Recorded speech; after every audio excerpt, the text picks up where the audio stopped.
ফিলিস্তিনের গাজায় যুদ্ধবিরতি কার্যকরের কয়েক ঘন্টা পরে শুরু হয় বহু আকাঙ্ক্ষিত বন্দি বিনিময়। এরই মধ্যে জিম্মি থাকা 3 ইসরায়েলি নারীকে রেড ক্রসের হাতে তুলে দিয়েছে হামাস। তারা সুস্থ আছে বলে জানিয়েছে রেড ক্রস। ফিলিস্তিনি বন্দিবরণে গাজার রাস্তায় উল্লাসিত ফিলিস্তিনিরা। তবে এই উল্লাস অনেকটাই ম্লান হয়ে গেছে বিধ্বস্ত বাড়িঘরে ফিরতে শুরু করা গাজাবাসী। কোথায় যাবে তারা? চারিদিকে শুধুই ধ্বংসস্তূপ।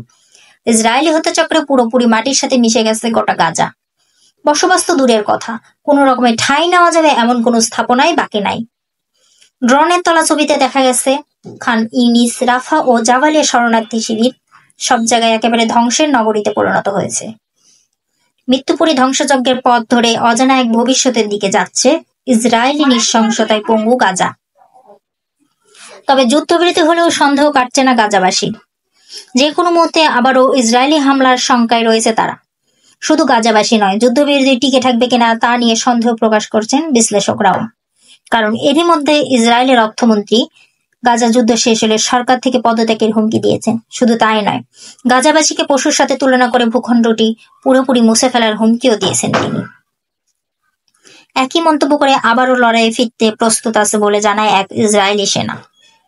এর আগে যুদ্ধবিরতি কার্যকরের দিনের সকালে ইসরায়েলি প্রধানমন্ত্রী বেনিয়ামিন নেতানিয়াহুর বিতর্কিত মন্তব্যকে ঘিরে দেখা দিয়েছিল অনিশ্চয়তা।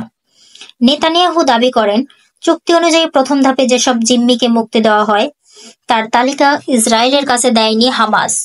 তালিকা না পাওয়া পর্যন্ত যুদ্ধবিরতি শুরু করতে অনীহা প্রকাশ করেছেন নেতানিয়াহু। এই অজুহাতে যুদ্ধবিরতি রবিবার স্থানীয় সকাল 8:30 থেকে কার্যকর হওয়ার কথা থাকলেও তা 3 ঘন্টা পিছিয়ে যায়।